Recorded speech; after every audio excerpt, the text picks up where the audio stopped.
പിതാവിന്റെയും പുത്രന്റെയും പരിശുദ്ധാത്മാവിന്റെയും നാമത്തിൽ ആമേൻ. അമ്മേ പരിശുദ്ധമേ, ദൈവമാതാവേ, കൃപാസനത്തിലൂടെ ഞങ്ങൾക്കും ഞങ്ങളുടെ ദേശത്തിനും അമ്മ മധ്യസ്ഥം തേടി തന്ന എല്ലാ അനുഗ്രഹങ്ങൾക്കും കൃപകൾക്കും ഞങ്ങളിപ്പോൾ ഹൃദയം നിറഞ്ഞ നന്ദി പറയുന്നു. അമ്മേ പരിശുദ്ധമേ, ദൈവമാതാവേ, 2004 ഡിസംബർ 7 ഉച്ചകഴിഞ്ഞ് 2:30 കൃപാസനത്തിൽ സംഭവിച്ച അമ്മയുടെ പ്രത്യക്ഷപ്പെടലിനെ കുറിച്ച് തിരുസഭയ്ക്ക് സമർപ്പിച്ചിരിക്കുന്ന പഠനരേഖകളുടെ മേൽ സഭാത്മകമായ പഠനം ആരംഭിക്കുവാൻ ഞങ്ങൾ പ്രാർത്ഥിക്കുന്നു. അമ്മേ പരിശുദ്ധമേ, ഭൂസ്വർലോകങ്ങളുടെ രാജ്ഞിയായ അങ്ങേയ്ക്ക് ഭൗമസംരക്ഷണത്തിനായി പ്രപഞ്ചപ്രകൃതിയെ തന്നെ തിരുസഭ പ്രതിഷ്ഠിക്കുവാൻ ഈ പ്രത്യക്ഷീകരണം വഴി ഇടയാക്കണമേ. പരിശുദ്ധമേ, ജപമാല മാതാവേ, സകല കൃപാസനം പ്രാർത്ഥനയോടും ചേർത്ത് ഞങ്ങളിപ്പോൾ പ്രാർത്ഥിക്കുന്ന ഈ കുടുംബത്തിന്റെ പ്രത്യേക നിയോഗം പറ മക്കളെ.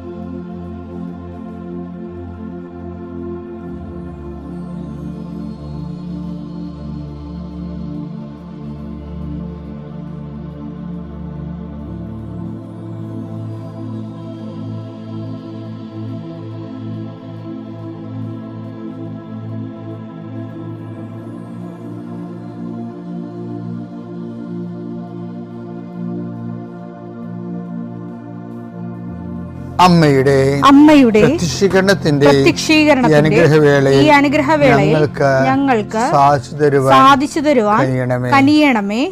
ആമേൻ. വിശ്വാസ പ്രമാണം. സർവശക്തനായ പിതാവും ആകാശത്തിന്റെയും ഭൂമിയുടെയും സൃഷ്ടാവുമായ ദൈവത്തിൽ ഞാൻ വിശ്വസിക്കുന്നു. അവിടുത്തെ ഏകപുത്രനും ഞങ്ങളുടെ കർത്താവുമായ ഈശോ മിശിഹായിലും ഞാൻ വിശ്വസിക്കുന്നു. ഈ പുത്രൻ പരിശുദ്ധാത്മാവിനാൽ ഗർഭസ്ഥനായി കന്യകാമറിയത്തിൽ നിന്ന് പിറന്ന് പൊന്തിയോസ് പീലാത്തോസിന്റെ കാലത്ത് പീഡകൾ സഹിച്ച് കുരിശിൽ തറയ്ക്കപ്പെട്ട് മരിച്ച് അടക്കപ്പെട്ട് പാതാളങ്ങളിൽ ഇറങ്ങി മരിച്ചവരുടെ ഇടയിൽ നിന്ന് 3-ാം നാൾ ഉയർത്ത് സ്വർഗത്തിലേക്ക് എഴുന്നള്ളി സർവശക്തിയുള്ള പിതാവായ ദൈവത്തിന്റെ വലതുഭാഗത്തിരിക്കുന്നു. അവിടെ നിന്ന് ജീവിക്കുന്നവരെയും മരിച്ചവരെയും വിധിക്കുവാൻ വരുമെന്നും ഞാൻ വിശ്വസിക്കുന്നു. പരിശുദ്ധാത്മാവിലും ഞാൻ വിശ്വസിക്കുന്നു. വിശുദ്ധ കത്തോലിക്കാ സഭയിലും പുണ്യവാന്മാരുടെ ഐക്യത്തിലും പാപങ്ങളുടെ മോചനത്തിലും ശരീരത്തിന്റെ ഉയർപ്പിലും നിത്യമായ ജീവിതത്തിലും ഞാൻ വിശ്വസിക്കുന്നു. ആമേൻ. സുഖസ്ഥനായ ഞങ്ങളുടെ പിതാവേ, അങ്ങയുടെ നാമം പൂജിതമാകണമേ. അങ്ങയുടെ രാജ്യം വരണമേ. അങ്ങയുടെ തിരുമനസ് സ്വർഗത്തിലെ പോലെ ഭൂമിയിലും ആകണമേ. അന്നു വേണ്ടുന്ന ആഹാരം ഇന്ന് ഞങ്ങൾക്ക് തരണമേ.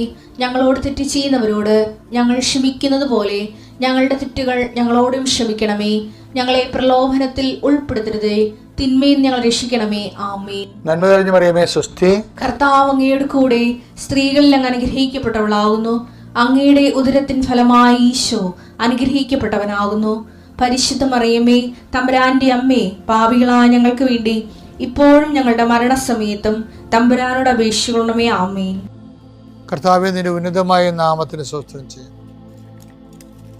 കർത്താവേ, നിന്റെ വിശുദ്ധ പൗരോഹിത്യത്തെ മഹത്വപ്പെടുത്തണമേ. കർത്താവേ, സഭയിലുള്ള സാന്നിധ്യം പ്രകടമാക്കണമേ.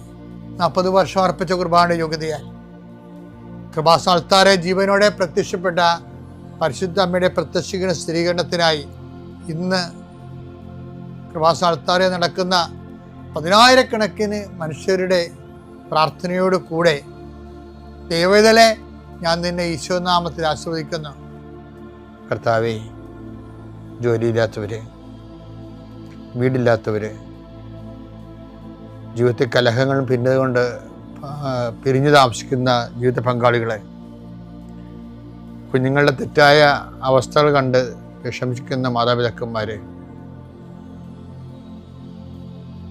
ശാരീരികമായ രോഗങ്ങളെ അവസരപ്പെടുന്നതും രോഗം ആകുന്നതിന് സമയമെടുക്കുന്നില്ല എന്ന് ഓർത്ത് ഉത്കണ്ഠപ്പെടുന്നവരെയും സമർപ്പിച്ച് പ്രാർത്ഥിക്കുന്നു. ഇന്ന് യാത്ര ചെയ്യുന്നവരെ, ഇന്നത്തെ യാത്രയ്ക്ക് വേണ്ടി വിവിധമായ ഒരുക്കിയിരിക്കുന്ന ലക്ഷ്യങ്ങൾ, കണ്ടുമുട്ടുന്ന വ്യക്തികൾ, സംസാരിക്കുന്ന സംഭാഷണങ്ങൾ, എഴുതുന്ന രേഖകൾ, ഒപ്പിടുന്ന ഡോക്യുമെൻറ്റുകൾ, പങ്കെടുക്കുന്ന ഇൻ്റർവ്യൂകൾ, സെൻഡ് ചെയ്യുന്ന മെസ്സേജുകൾ എല്ലാം കർത്താവിൻ്റെ കൃപയാൽ നിറയപ്പെടാനും നീ ഇന്ന് തിരികെ എത്തുന്ന സമയത്ത് കർത്താവിൻ്റെ കൃപ നിന്നും നിറഞ്ഞു നിന്നുകൊണ്ട് സന്തോഷം വന്ന് ഉറങ്ങുവാനും ഇന്നത്തെ ദിവസം മുൻനിർത്തി നീ കണ്ടുമുട്ടുന്ന ഓരോ നിമിഷങ്ങളെയും, നിൻ്റെ ഓരോ സമയങ്ങളെയും, സന്ദർഭങ്ങളെയും, എല്ലാം സംരംഭങ്ങളെയും പരിശുദ്ധമ്മ ദൈവമാതാവിൻ്റെ മധ്യസ്ഥത്തിൽ രാത്രിയും തിരിച്ചെത്തുന്നവരെ കർത്താവിൻ്റെ നാമത്തിൽ മാതാവിൻ്റെ മധ്യസ്ഥതയും ഞാൻ നിൻ്റെ ജീവിതത്തെയും നിൻ്റെ കുടുംബത്തെയും ഈശോ നാമത്തെ ആശീർവദിക്കുന്നു. എൻ്റെ പ്രിയപ്പെട്ടവർ, നമ്മൾ ഈ ദിവസങ്ങളിൽ വിശ്വാസ വളർച്ചയെക്കുറിച്ചാണ് സംസാരിക്കുന്നത്. നിശ്ചലമായ വിശ്വാസം, സ്ഥിരമായ വിശ്വാസം വിശ്വാസ തളർച്ചയുടെ സൂചനയാണ്. വിശ്വാസം വളരുന്നില്ലെങ്കിൽ നമുക്ക് തളർച്ചയാണ് സംഭവിച്ചിരിക്കുന്നത്. അതെങ്ങനെ റിപ്പയർ ചെയ്യാവുന്ന ഇന്നലെ നമ്മൾ കണ്ടത്. ഇന്നിപ്പോൾ കാണുന്നത് വിശ്വാസ വളർച്ചയെക്കുറിച്ച് ബൈബിൾ വാചാലമായിട്ടാണ് സംസാരിക്കുന്നത്. ആരെയും വിശ്വാസം വളരേണ്ടതാണെന്നുള്ള കോൺസെപ്റ്റ് തന്നെയാണ് ബൈബിൾ ഉറച്ചു നിൽക്കുന്നത്. 2 തെസ്സലോനിക്കർ 1:3 വായിച്ചേ. നിങ്ങളുടെ വിശ്വാസം സമൃദ്ധമായി വളരുകയും നിങ്ങൾ ഏവരുടെയും പരസ്പര സ്നേഹം വർദ്ധിച്ചു വരികയും ചെയ്യുന്നതിനാൽ സഹോദരങ്ങളെ നിങ്ങൾക്ക് വേണ്ടി എപ്പോഴും ദൈവത്തിന് ഉചിതമാം വിധം നന്ദി പറയാൻ ഞങ്ങൾ കടപ്പെട്ടിരിക്കുന്നു. അതായത് തെസ്സലോനിക്ക സഭയുടെ വിശ്വാസം, അതായത് their faith is growing more and more. വിശ്വാസത്തിലേക്ക് അവർ മുന്നേറിക്കൊണ്ടിരിക്കുകയാണ്. അപ്പോൾ വിശ്വാസത്തിലേക്ക് മുന്നേറുമ്പോൾ എന്നാ സംഭവിക്കണത്? ഒരു ഐഡിയോളജിക്കൽ കോൺസെപ്റ്റ് അല്ല അവിടെ വർക്ക് ചെയ്യണത്, ആശയപരമായിട്ടുള്ള വിശ്വാസമല്ല. മറിച്ച് വിശ്വാസത്തിൽ നിന്ന് വിശ്വാസത്തിലേക്ക് ഒരാൾ മുന്നേറിയാൽ അത് നേരത്തെ പറഞ്ഞ പോലെ സുവിശേഷ വിഹിതമാണ്, രക്ഷാകരമാണ്, യേശു കേന്ദ്രീകൃതമാണെങ്കിൽ അത് പരസ്പരമുള്ള സ്നേഹം വർദ്ധിക്കും. വിശ്വാസം ഉണ്ടെന്ന് പറയുന്നവൻ, വിശ്വാസത്തിൽ വളർന്നുവെന്ന് പറയുന്നവൻ ഉടനെ ചെക്ക് ചെയ്യേണ്ടത് മനുഷ്യരോടുള്ള സ്നേഹം വർദ്ധിച്ചോ എന്നാണ്. ഈ സ്നേഹത്തെയൊക്കെ വിശ്വാസം ആയിട്ടാണ് ബൈബിള് വിശ്വാസത്തിൻ്റെ എക്സ്പ്രഷൻസാണ്, വില കൂടിയ എക്സ്പ്രഷൻസാണ്. വിശ്വാസത്തിൻ്റെ മൂല്യവത്തായിട്ടുള്ള എക്സ്പ്രഷൻസാണ് പരസ്പര സ്നേഹം എന്നുള്ളത്. വിശ്വാസം കൂടിയെന്ന് പറഞ്ഞാൽ ദൈവം നോക്കണത് സ്നേഹം വർദ്ധിച്ചോ എന്നാണ് നോക്കണത്.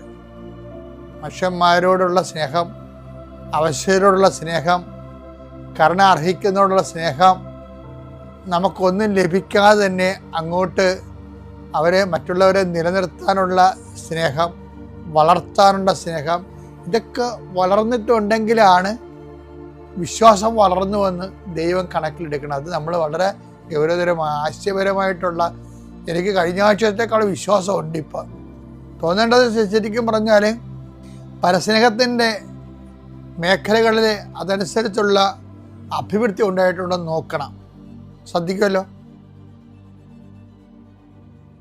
ഈ അൾത്താരയിൽ സാക്ഷ്യം പറയാൻ എന്നെ യോഗ്യയാക്കിയതിന് അമ്മ മാതാവിനും തിരുക്കുമാരനും ഞാൻ ഒരുപാട് നന്ദി പറയുന്നു.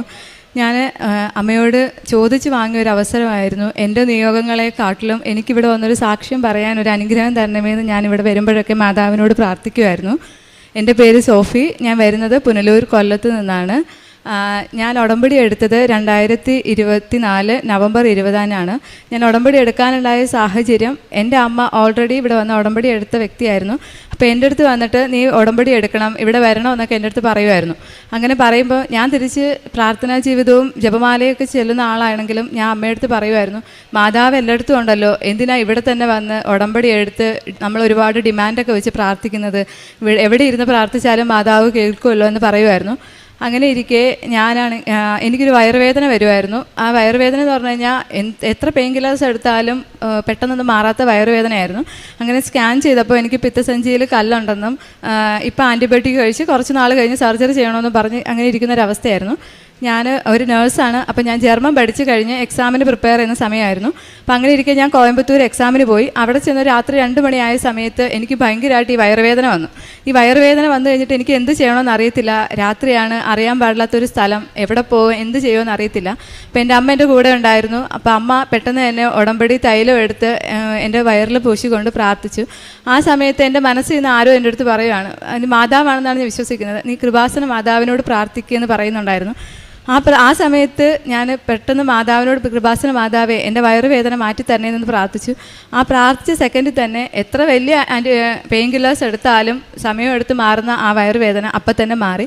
അപ്പോൾ എനിക്കൊരു വിശ്വാസം വന്നു. അത് കഴിഞ്ഞിട്ട് അമ്മ തന്ന കാശുരൂപവും ഉടമ്പടി ഉപ്പൊക്കെ ആയിട്ടാണ് ഞാൻ എക്സാമിന് പോയത്. അത് കഴിഞ്ഞ് ഞാൻ നാട്ടിൽ വന്നു. എന്നിട്ട് ഞാൻ ഇവിടെ വരികയോ ഉടമ്പടി എടുക്കുകയോ ചെയ്തില്ല. എന്നിട്ട് വീണ്ടും ഞാൻ ഹൈദരാബാദ് എക്സാമിന് പോയി. അവിടുന്ന് എക്സാം കഴിഞ്ഞ് കുറച്ചൊക്കെ സ്ട്രഗിൾ ചെയ്തെങ്കിലും അവിടുന്ന് മാതാവിനെ സഹായിച്ച് ഞാൻ എക്സാം എഴുതി നാട്ടിൽ വന്നു. അത് കഴിഞ്ഞ് അങ്ങനെ ഇരിക്കുന്ന സമയത്ത് ഞാനൊരു ജോലിക്ക് പോയിട്ട് ഞാനും ഹസ്ബൻഡും ജോലി ആയിട്ട് 2 വർഷം അടുപ്പിച്ചാകാറായിരുന്നു. അപ്പോൾ അതിനുവേണ്ടി സാമ്പത്തിക ബുദ്ധിമുട്ട് ഞങ്ങൾക്കുണ്ടായിരുന്നു. അപ്പോൾ പെട്ടെന്ന് ജോലി കിട്ടാൻ എളുപ്പം എനിക്കായതുകൊണ്ട് തന്നെ ഞാനൊരു ജോലിക്ക് ശ്രമിച്ചുകൊണ്ടിരുന്നു. ആ സമയത്ത് ഇൻ്റർവ്യൂ അറ്റൻഡ് ചെയ്യുന്നുണ്ട്, പക്ഷേ ഒരുപാട് തടസ്സങ്ങളുണ്ടായിരുന്നു. അപ്പം എന്ത് ചെയ്യണമെന്ന് അറിയാണ്ട് നിന്ന സമയത്ത് വീണ്ടും ഞാൻ എൻ്റെ ഹസ്ബൻഡിനോട് പറയുമായിരുന്നു, നമുക്ക് കൃപാസനത്തിൽ പോയാലോ എന്ന്.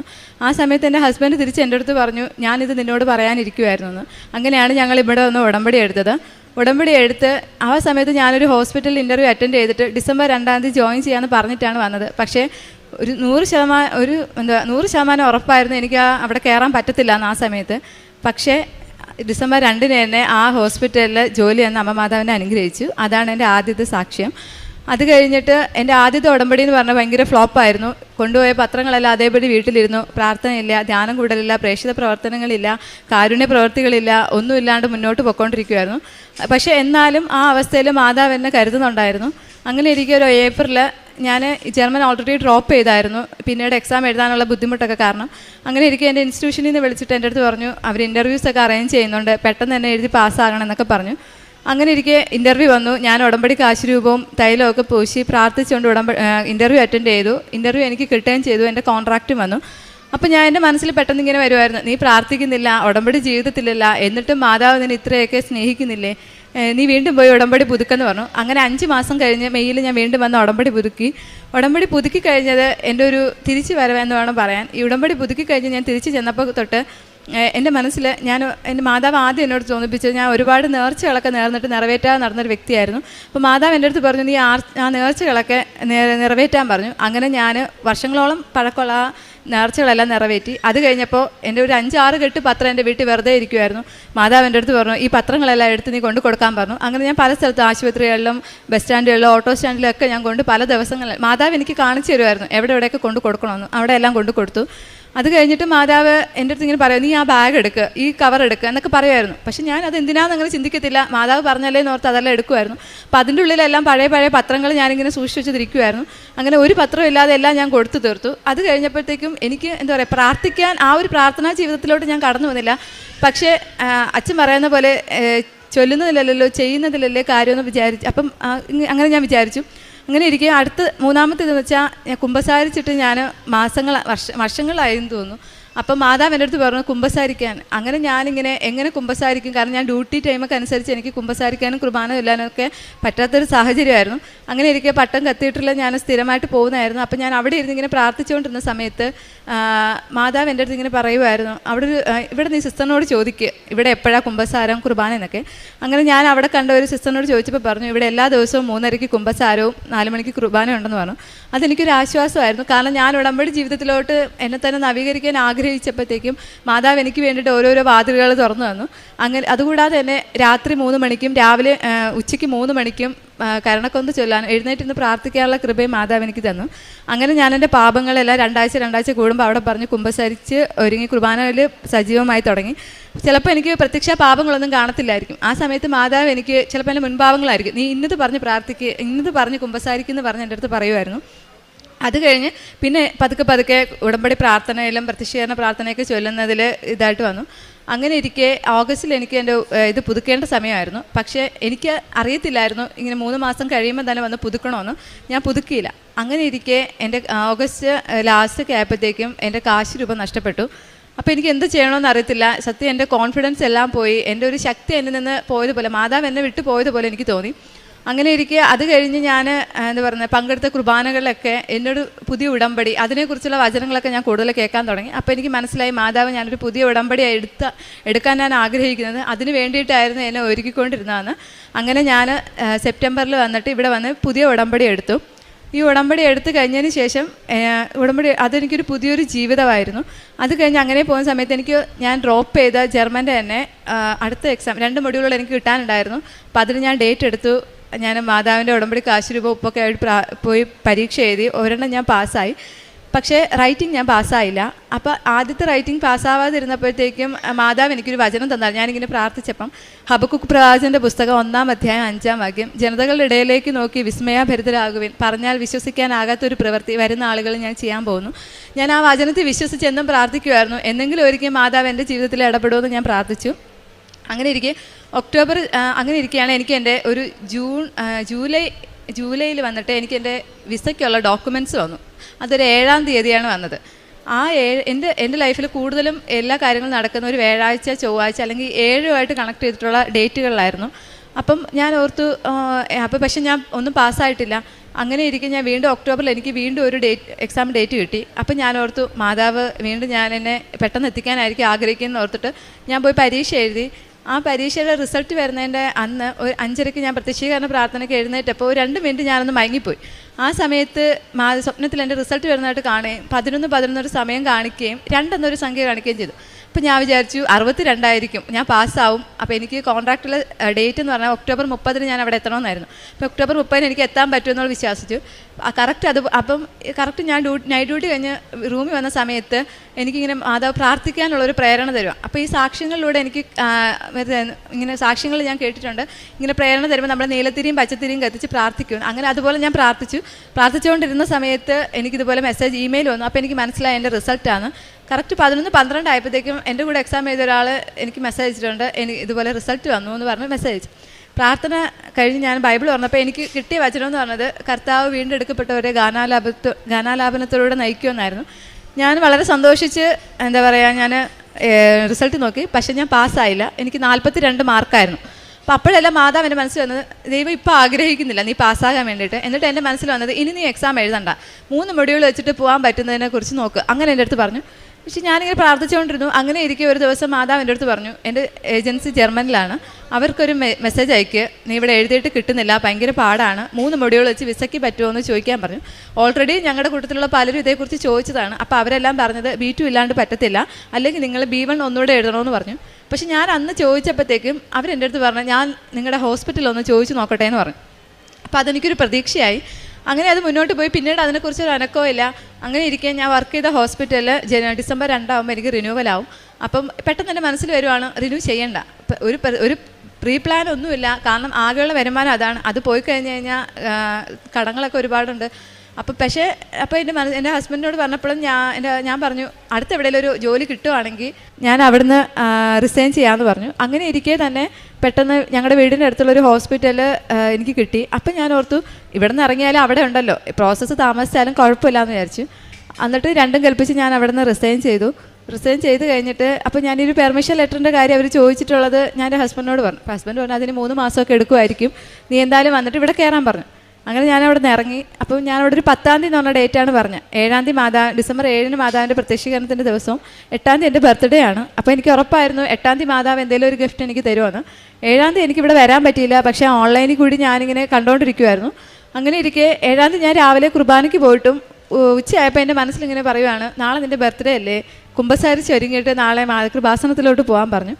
അങ്ങനെ രാവിലെ കുർബാന കൂടിയിട്ട് ഞാൻ വൈകിട്ടൊരു ധ്യാന കേന്ദ്രത്തിൽ പോയി നല്ലപോലെ കുമ്പസാരിച്ച് നല്ല തീക്ഷ്ണതയോടുകൂടെ കുർബാനയിൽ പങ്കെടുത്തിട്ട് ഇങ്ങനെ ഇരിക്കുമായിരുന്നു. അപ്പോൾ ഞാൻ അമ്മയോട് ഇങ്ങനെ പറഞ്ഞപ്പോൾ അമ്മ ഇങ്ങനെ പറഞ്ഞു, നാളെ സ്കൂളിന് അവധിയാണെങ്കിൽ എനിക്ക് വരാൻ പറ്റും, ഇല്ലെങ്കിൽ പറ്റത്തില്ല എന്ന് പറഞ്ഞു. അങ്ങനെ ഇരിക്കും ഞാൻ ഈ കുർബാന കഴിഞ്ഞ് ഇറങ്ങിയ സമയത്ത് അമ്മയുടെ സ്കൂളിൽ ഒരാളെ വിളിച്ചിട്ട് പറഞ്ഞു, തിങ്കളും ചൊവ്വയും അമ്മയ്ക്ക് സ്കൂളിൽ അവധിയാണെന്ന് പറയാൻ പറഞ്ഞു. അപ്പോൾ എനിക്ക് മനസ്സിലായി മാതാവ് എന്നെ ഇങ്ങോട്ട് വിളിക്കുവാണെന്ന്. ഞാൻ അങ്ങനെ പിറ്റേ ദിവസം രാവിലെ തന്നെ അമ്മയും കൊണ്ട് ഇവിടെ വന്നു. ഇവിടെ വന്നപ്പോൾ അതിന് മുന്നേ പല പ്രാവശ്യവും ഞാൻ അച്ഛനെ കാണാൻ ശ്രമിച്ചിട്ടുണ്ട്, പക്ഷേ പറ്റിയില്ല. പക്ഷേ അന്ന് എനിക്ക് അച്ഛനെ കാണാനുള്ള അവസരം കിട്ടി. ഞാൻ എന്തൊക്കെയോ പറയണമെന്ന് വിചാരിച്ച് മാതാവിൻ്റെ അടുത്ത് വന്നതാണ്. പക്ഷേ ഇവിടെ വന്നപ്പോൾ എനിക്ക് എന്തെന്നില്ലാത്തൊരു ശക്തിയാണ്, എനിക്ക് താങ്ങാവുന്നതിനും അപ്പുറം ഒരു ശക്തിയാണ് എനിക്ക് അനുഭവപ്പെട്ടത്. അപ്പോൾ എനിക്ക് മനസ്സിലായി മാതാവിൻ്റെ ഈശോയുടെയും സാന്നിധ്യം ഇവിടെ ഉണ്ടെന്ന്. അച്ഛനോട് പറയാനുള്ളതെന്ന് എനിക്ക് ഓർമ്മ ഒന്നുമില്ല. പെട്ടെന്ന് ഞാൻ പൊട്ടിക്കരയുകയാണ് ചെയ്തത്. എനിക്ക് കരച്ചിലാണ് വന്നത്, അല്ലാണ്ട് വേറൊന്നും വന്നില്ല. അങ്ങനെ കരഞ്ഞുകൊണ്ടിരിക്കുന്ന സമയത്ത് അച്ഛൻ എൻ്റെ അടുത്ത് എന്താണോ പറഞ്ഞതെന്നോ പ്രാർത്ഥിച്ചതെന്നോ എനിക്ക് ഓർമ്മയില്ല. അച്ഛൻ എന്നോട് ചോദിച്ചു, ഇനി നിനക്ക് എത്ര ദിവസം ഉണ്ടെന്ന് ചോദിച്ചു. അപ്പം ഞാൻ ഈ 30 ഡേറ്റ് ഇട്ട് പ്രാർത്ഥിക്കുന്നതുകൊണ്ട് പക്ഷേ എൻ്റെ മനസ്സിലുണ്ടെങ്കിൽ ഞാൻ പറഞ്ഞില്ല. ഞാൻ പറഞ്ഞു നവംബറിലായിരുന്നു അവിടെ ചെല്ലേണ്ടിയിരുന്നത്, സമയം കഴിഞ്ഞു എന്ന് പറഞ്ഞു.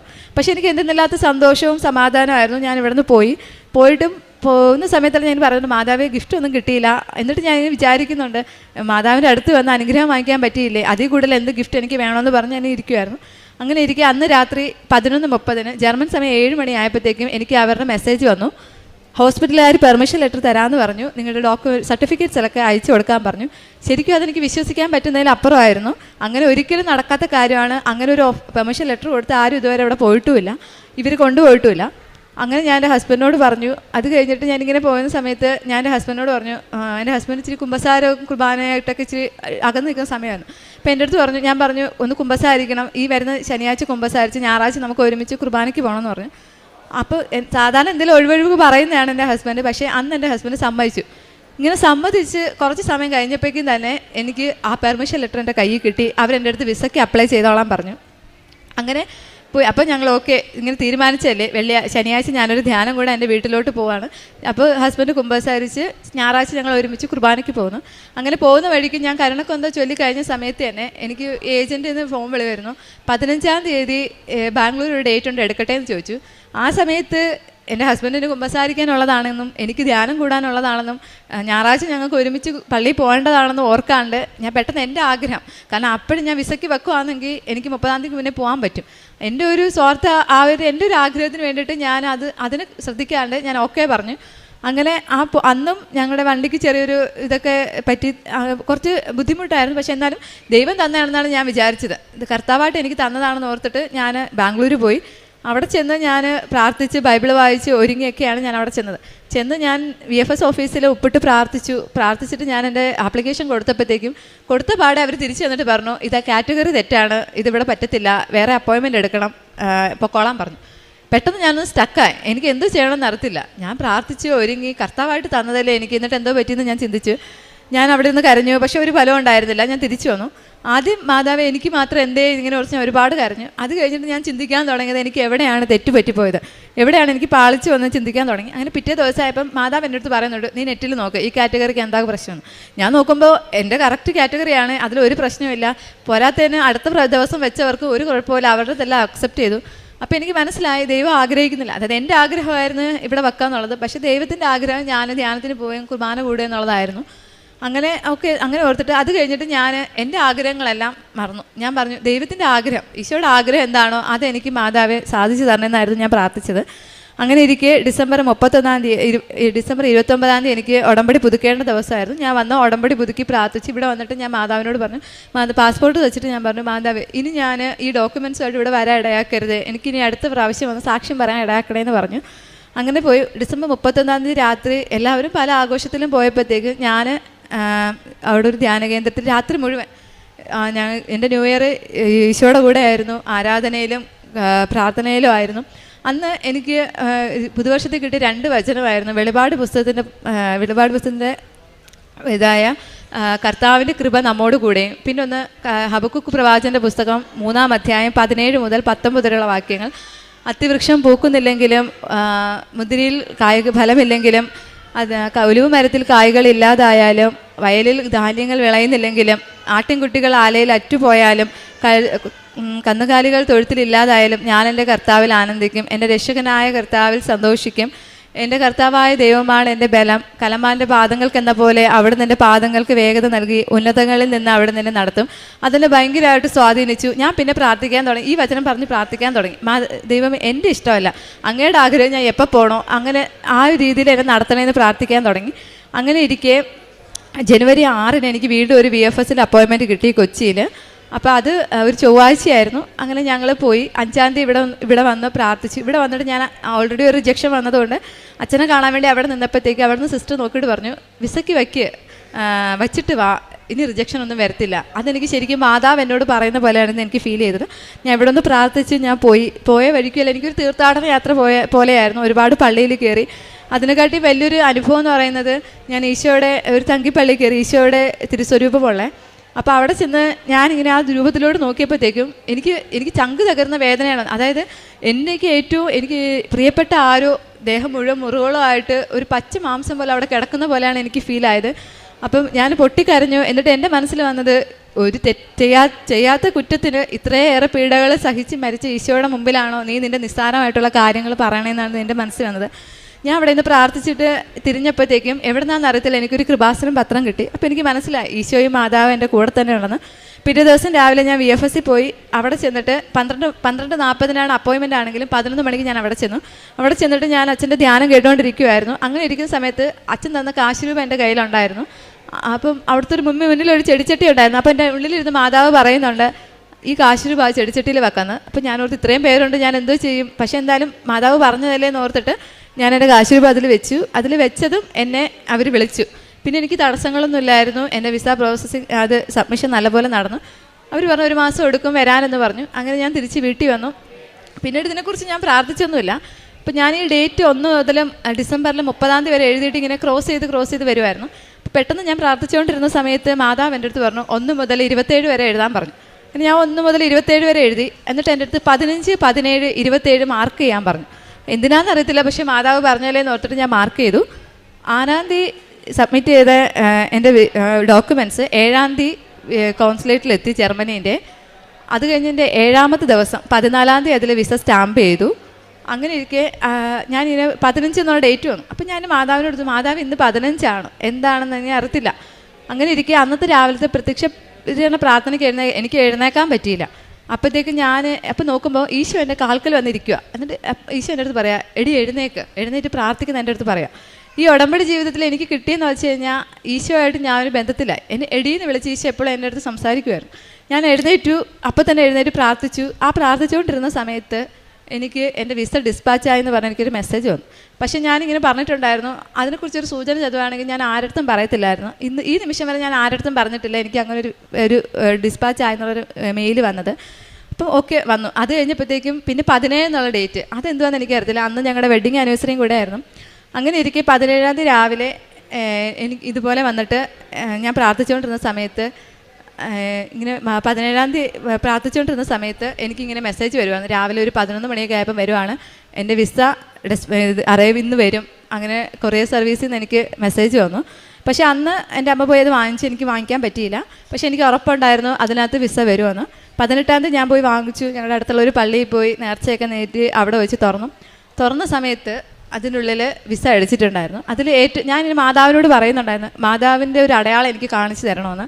അങ്ങനെ ഇരിക്കെ ഞാൻ ഇങ്ങനെ സാക്ഷ്യങ്ങളിൽ കേട്ടിട്ടുണ്ട് 7-ാമത്തെ പേജിൽ വിസ അടിച്ച് വരണമെന്നൊക്കെ പ്രാർത്ഥിക്കണമെന്ന്. അങ്ങനെ ഞാൻ അച്ഛൻ തന്ന കാശ് രൂപം എൻ്റെ 7-ാമത്തെ പേജിൽ വെച്ചായിരുന്നു പ്രാർത്ഥിച്ചുകൊണ്ടിരുന്നത്. കറക്റ്റ് ഞാനത് തുറന്നു നോക്കിയപ്പം ബാക്കിയുള്ള പേജെല്ലാം വിട്ടിട്ട് എൻ്റെ 7-ാമത്തെ പേജിലായിരുന്നു എൻ്റെ ജർമ്മൻ്റെ വിസ അടിച്ച് വന്നത്. അങ്ങനെ അത് പെട്ടെന്ന് എനിക്ക് എന്ത് ചെയ്യണമെന്ന് അറിയത്തില്ല. ഞാൻ വിചാരിച്ച് ഞാൻ പൊട്ടിക്കരയുമായിരിക്കുമെന്ന്. പക്ഷേ എനിക്ക് കരച്ചിലോ സങ്കടമോ സന്തോഷമോ ഒന്നും തോന്നിയില്ല. ഞാൻ ശരിക്കും എങ്ങനെയായിരുന്നോ ഞാനുണ്ട് ആ ഒരു അവസ്ഥയിൽ തന്നെയായിരുന്നു. ഞാൻ ഈശോയുടെ മുന്നിൽ ചെന്ന് മുട്ട് വെത്തിയിട്ട് ഞാൻ ചോദിച്ചു, എന്ത് ഈശോയെ എനിക്കൊരു ഇമോഷൻ ഇല്ലാത്തതെന്ന്.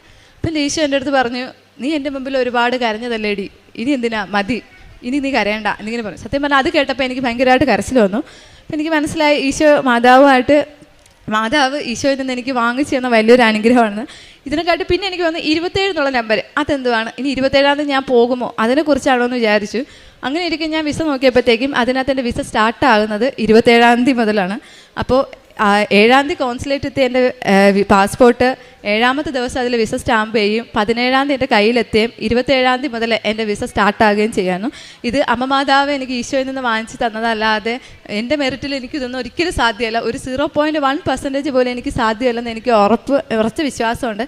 അതിന് അമ്മ മാതാവിന് ഒരു കോടി നന്ദി പറയുന്നു.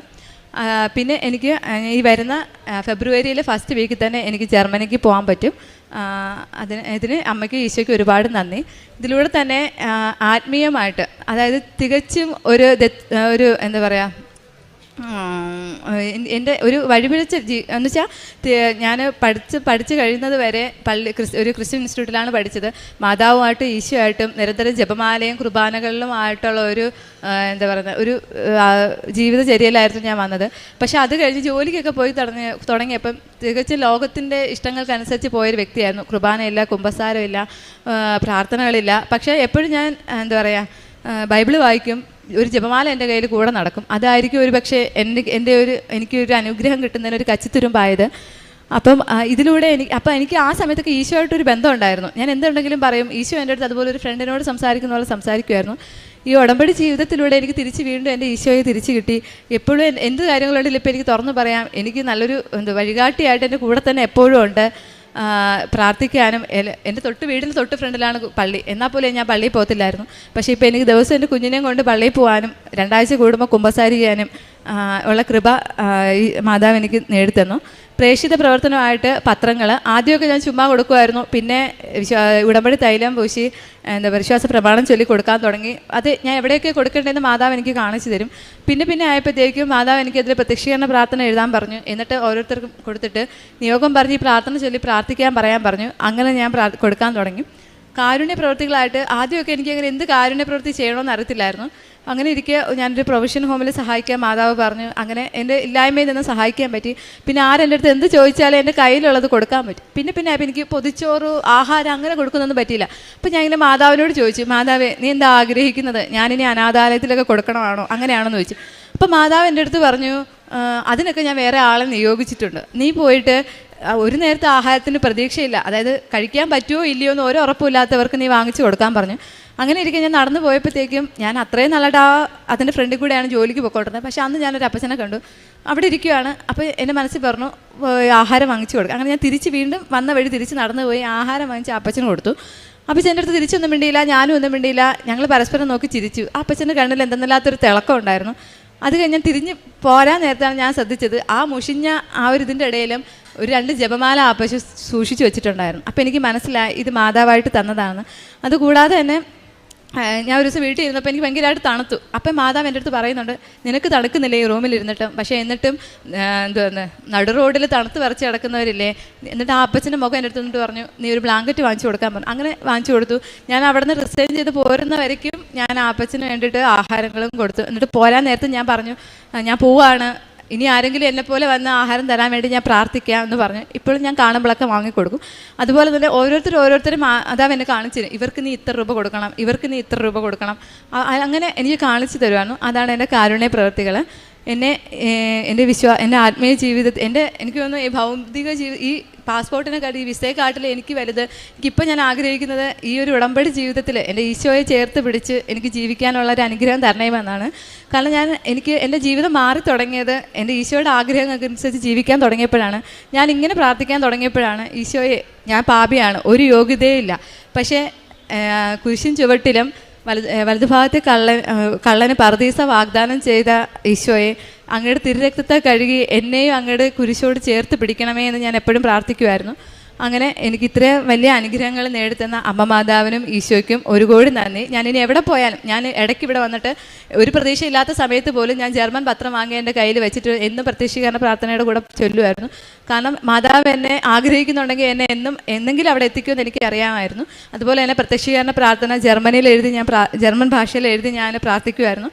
അപ്പോൾ അതുകൊണ്ട് തന്നെ ഞാനിനി ജർമ്മനി പോയാലും എൻ്റെ ജോലിക്കുപരി അല്ലെങ്കിൽ എൻ്റെ സാമ്പത്തിക ഭദ്രതയേക്കാളപ്പുറം എൻ്റെ ഈശോയ്ക്ക് വേണ്ടിയിട്ട് പ്രവർത്തിക്കാനും അവിടെ ഒരു പ്രേക്ഷിതയായിട്ട് ജീവിക്കാനുള്ള കൃപ മാതാവ് ഈശോ എനിക്ക് തരണമെന്ന് ഞാൻ പ്രാർത്ഥിക്കുന്നു. അമ്മയ്ക്കും ഈശോയ്ക്കും ഒരുപാട് നന്ദി. സുവിശേഷം 10-ാം അധ്യായം 31-32 തിരുവചനങ്ങൾ.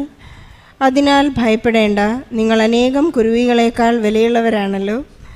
മനുഷ്യരുടെ മുൻപിൽ എന്നെ ഏറ്റുപറയുന്നവനെ എൻ്റെ സ്വർഗസ്ഥനായ പിതാവിൻ്റെ മുൻപിൽ ഞാനും ഏറ്റുപറയും.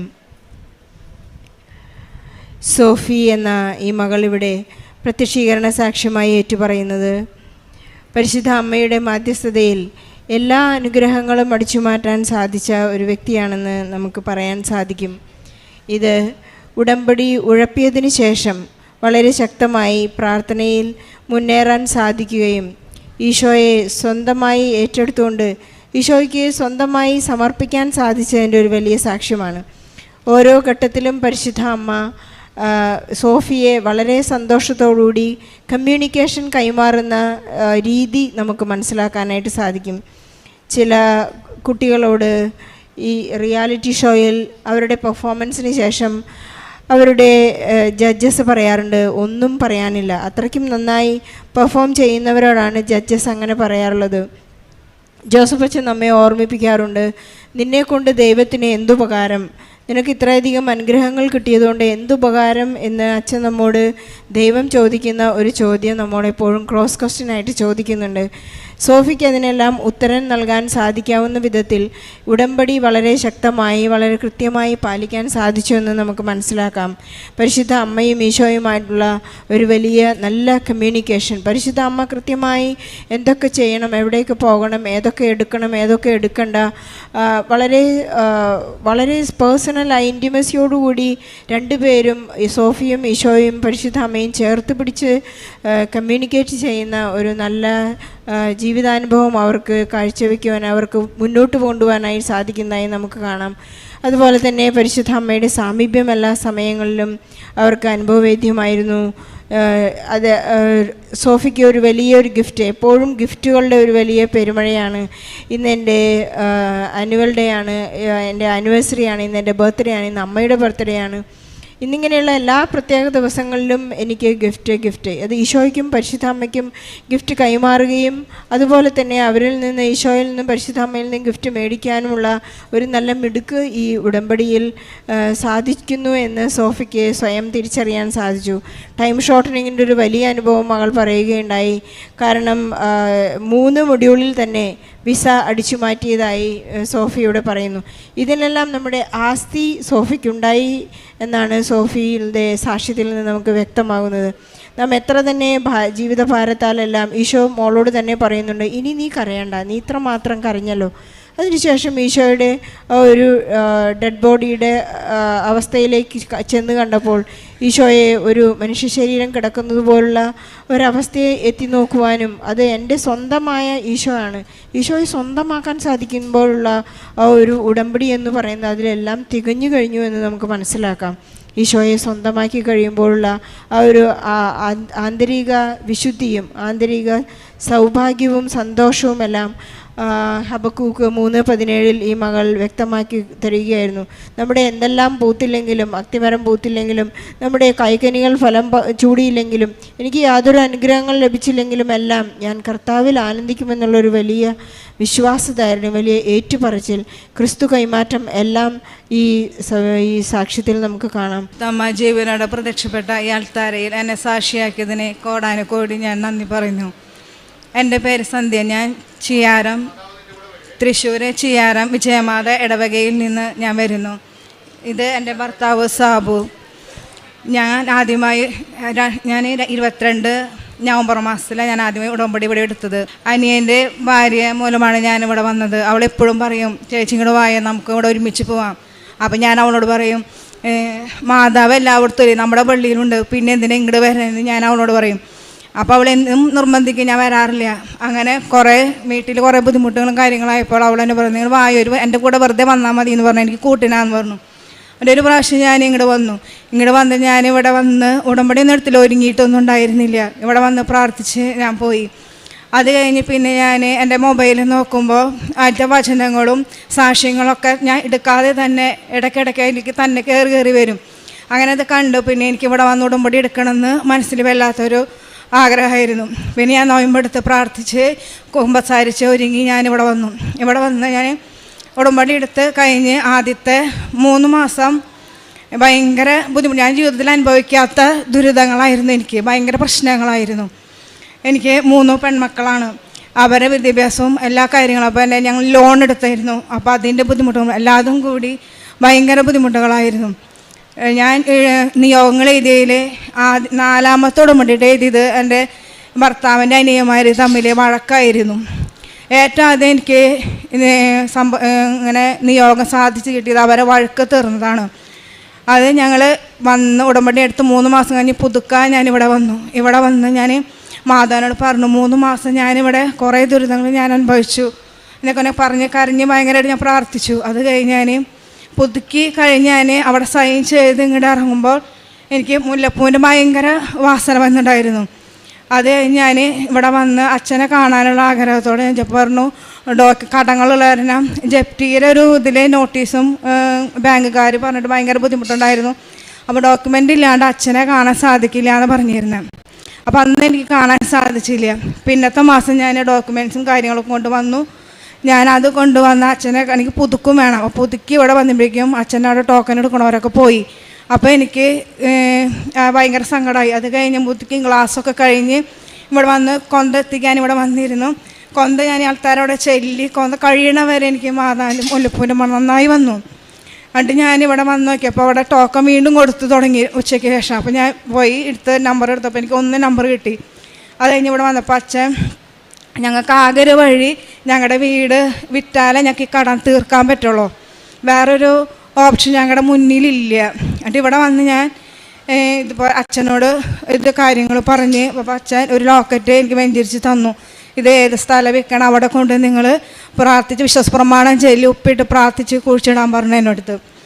അതുപോലെ ചെയ്യാനായിട്ട് ഞാനിവിടുന്ന് ഇറങ്ങിയിട്ടുള്ളൂ. അപ്പം എൻ്റെ കൂടെ വന്നിരുന്ന ഞങ്ങളുടെ വീടിൻ്റെ അടുത്ത് തന്നെയാണ് ഞങ്ങളുടെ വീട് വാങ്ങുന്ന ചേച്ചി, ജോസ്ഫിൻ ചേച്ചി എന്ന് പറഞ്ഞ ചേച്ചി. അന്ന് ബസ്സിൽ അവരുണ്ടായിരുന്നു എൻ്റെ കൂടെ പറഞ്ഞു ഞങ്ങളുടെ വീട് കൊടുക്കുന്നുണ്ട് എത്രയ്ക്കാന്നൊക്കെ എന്നോട് ചോദിച്ചു. അതങ്ങനെ പോയി. പക്ഷെ അന്ന് പ്രദക്ഷിണത്തിന് എനിക്ക് മാതാവിനെയും കിട്ടി, എല്ലാ അനുഗ്രഹങ്ങളും ഒരുമിച്ച് കിട്ടിയ പോലെ ആയിരുന്നു. അത് കഴിഞ്ഞ് അവിടുന്ന് 2 മാസം കഴിഞ്ഞിട്ട് ഈ ചേച്ചി തന്നെ ഞങ്ങളുടെ വീട് വാങ്ങിയത്. ഇന്നലെ ആ വീടിൻ്റെ തീറായിരുന്നു. അപ്പോൾ തീറ് കഴിഞ്ഞ ഉടനെ ഞാനിവിടെ വരണമെന്ന് എനിക്കൊരു ആഗ്രഹം ഉണ്ടായിരുന്നു. മാതാവിനോട് പറഞ്ഞിട്ടുണ്ടായിരുന്നു. അതിനിവിടെ വന്നത് ഞങ്ങളുടെ എല്ലാ കടങ്ങൾക്കുള്ള ഒരു പരിഹാരമായിരുന്നു അത്. പിന്നെ സഹോദരന്മാരെ വഴക്ക് തീർന്നു. എല്ലാവരും പരിശ്രമിച്ചും തീരാത്ത വഴക്ക് ഇവിടെ ഉടമ്പടി എടുത്ത് ഞാൻ ചെന്ന് അവർ തമ്മിൽ തന്നെ വർത്തമാനങ്ങൾ പറഞ്ഞ് അതൊക്കെ തന്നെ തീർന്നു. പിന്നെ എൻ്റെ മക്കൾ 3 പെൺമക്കളാണ്. മൂത്ത ആൾ BS നേഴ്സിങ്ങിന് 4ാം കൊല്ലം പഠിക്കണേ, രണ്ടാമത്തെ മകൾ ഏവിയേഷന് 2ാം വർഷം, താഴെ മോള് +1-നാണ്. അപ്പോൾ മൂത്ത മോൾക്ക് നേഴ്സിംഗ് പഠിക്കാൻ ഭയങ്കര ആഗ്രഹമായിരുന്നു. പക്ഷെ ഞങ്ങളുടെ അവസ്ഥയിൽ എങ്ങനെ പഠിപ്പിക്കുന്നൊന്നും എനിക്കറിയില്ലായിരുന്നു. അപ്പോൾ ഏവിയേഷന് പഠിക്കുന്ന മകളും പക്ഷേ എങ്ങനെയാണെന്നൊന്നും അറിയില്ല. ആ സമയത്ത് എനിക്ക് അവർക്ക് BS നേഴ്സിങ്ങിന് 10 ലക്ഷം എനിക്ക് പഠിപ്പിക്കുന്ന സമയത്ത് ആ ദിവസം വരെ എനിക്ക് എങ്ങനെയാണ് ആൾക്കാരാണ് എനിക്ക് പൈസൻ്റെ കൂടെ ഫീസ് അടയ്ക്കാൻ പറഞ്ഞ് കുറേ സഹായങ്ങൾ എനിക്ക് വന്നു. അങ്ങനെ ഫീസ് അടച്ച് ഇപ്പോൾ 4ാം കൊല്ലത്തെ ഫീസ് വരെ ഞാൻ അടച്ച് തീർന്നുണ്ട്. ഇനി ഈ കൊല്ലം കൂടി അവൾക്കുള്ളൂ. അപ്പോൾ ഏവിയേഷൻ പഠിച്ച മകൾക്കും ഇത് വേറെ അവരുടെ ഫീസിൻ്റെ കാര്യത്തിന് വേറൊരു ബുദ്ധിമുട്ട് എനിക്ക് ഉണ്ടായിട്ടില്ല. പിന്നെ എൻ്റെ മകൾക്ക് ഒരു വയറുവേദന വരായിരുന്നു, അത് തൈലം പൂശി മാറി. പിന്നെ എൻ്റെ ഭർത്താവ്, അത് വലിയൊരു അനുഗ്രഹം എന്ന് വെച്ചാൽ കല്യാണം കഴിഞ്ഞിട്ട് ഞങ്ങൾ 22 വർഷമായി. അപ്പോൾ 22 വർഷമായതിന് മുപ്പാടും ആൾ മദ്യപിക്കുന്നത്. 28 വർഷമായ മദ്യപാനം. ഇത് ഞങ്ങൾ പല കാര്യം ഞങ്ങൾ ധ്യാനങ്ങൾക്ക് ഇതിനൊക്കെ പോവാറൊക്കെ ഉണ്ട്. പക്ഷേ ഒരുമിച്ച് പോകാറുണ്ട്, എല്ലാ കാര്യങ്ങളും ചെയ്യും. പക്ഷേ നിർത്താമെന്ന് ആഗ്രഹം പറഞ്ഞെങ്കിൽ ഇതുവരെ നിർത്താൻ സാധിച്ചിട്ടില്ല. നിർത്താമെന്ന് പറയും, 2 ദിവസം കഴിയുമ്പോൾ വീണ്ടും തുടങ്ങും. ആ ഒരു അവസ്ഥയായിരുന്നു. അവസാനമായപ്പോൾ ആദ്യം കുറച്ച് കഴിച്ച് പിന്നെ അത് നിൽക്കാൻ പറ്റാത്ത അവസ്ഥയായി. രാവിലെ പോയിട്ട് തന്നെ കഴിച്ചു തുടങ്ങും. അവസാനമായപ്പോൾ ഞാൻ ഉടമ്പടി എടുത്ത് പ്രാർത്ഥിച്ച മാതാവിനോട് കരഞ്ഞു പറഞ്ഞു എല്ലാ കാര്യങ്ങളും നീ എനിക്ക് വേഗം തോന്നി, ഇത് മാത്രം എനിക്ക് നിർത്തി തരില്ലോ എന്ന് പ്രാർത്ഥിച്ചു.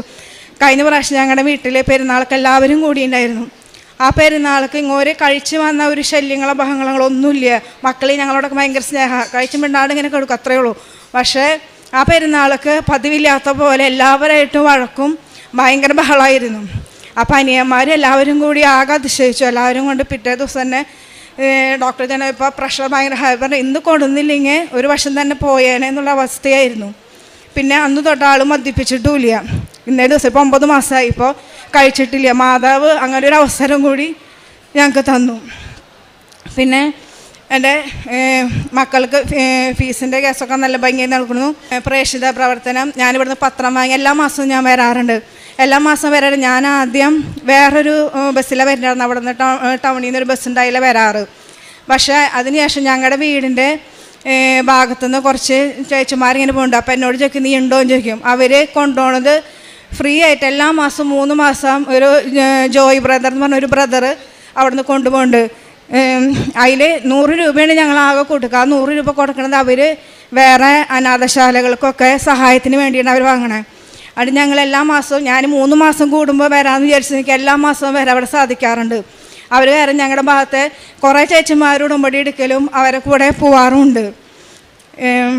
പിന്നെ കാരുണ്യ പ്രവർത്തികളിൽ നിന്ന് പറയും. ഞങ്ങളവിടുത്തെ തൃശ്ശൂർ അത്താണിയിൽ പീസ് ഹോമിൽ ഞങ്ങൾ പോകാറുണ്ട്. അവിടുത്തെ രോഗികളായി കിടക്കുന്നവർക്ക് തന്നെ എഴുന്നേൽക്കാനൊന്നും അവർക്ക് പറ്റില്ല. അപ്പോൾ അവർക്ക് കുളിപ്പിക്കാനോ ഭക്ഷണം വാരി കൊടുക്കാനോ അങ്ങനത്തെ സഹായത്തിനൊക്കെ ഞങ്ങൾ പോകാറുണ്ട്. പിന്നെ ഞങ്ങളുടെ അടുത്ത് തന്നെ ഒരു പാലക്ക എന്ന് പറഞ്ഞ സ്ഥലത്ത് ഒരു അമ്മമാരുടെ ഒരു സ്ഥലമുണ്ട്. അവിടേക്ക് അവർക്ക് പറ്റുന്ന സഹായങ്ങൾ കാണിക്കുകയും ചെറു സഹായങ്ങളൊക്കെ ഞങ്ങൾ ചെയ്യാറുണ്ട്. പിന്നെ പത്രങ്ങൾ എല്ലാവർക്കും മെഡിക്കൽ കോളേജ്, റെയിൽവേ സ്റ്റേഷൻ അങ്ങനെയൊക്കെ എല്ലാവരിലും കൊടുക്കാറുണ്ട്. പിന്നെ പള്ളിയിൽ ഞാൻ ഞായറാഴ്ചകളിൽ പോകാറുണ്ടായിരുന്നു. പക്ഷേ അടുത്ത ദിവസങ്ങളിൽ തോന്നുമ്പോൾ പോകും, അങ്ങനത്തെ ഒരു അവസ്ഥയായിരുന്നു. പക്ഷെ ഉടമ്പടി എടുത്താൽ പിന്നെ പരമാവധി മുടങ്ങാണ്ട് ഞാൻ എല്ലാ ദിവസവും കുർബാനയിൽ പങ്കോളും, ബൈബിളും വായിക്കും. എനിക്ക് പറ്റാവുന്ന സമയങ്ങളൊക്കെ ഞാൻ പള്ളി ചെയ്യാറുണ്ട്. കുടുംബ പ്രാർത്ഥനയും മുടങ്ങാണ്ട് ചെല്ലും. പിന്നെ എന്ത് വന്നാലും നേരിടാമെന്നുള്ളൊരു ശക്തി ഉണ്ട് എനിക്ക്. എൻ്റെ സഹായങ്ങളിൽ നന്ന മാതാവിനും ഈശോയ്ക്കും 1000 നന്ദി. അഭയസങ്കേതമാണ്. അനർത്ഥങ്ങളിൽ നിന്ന് അവിടുന്ന് എന്നെ രക്ഷിക്കുന്നു. രക്ഷ കൊണ്ട് എന്നെ പൊതിയുന്നു. സങ്കീർത്തനം 32:7 ദൈവം നമ്മുടെ അഭയസ്ഥാനമാണ്,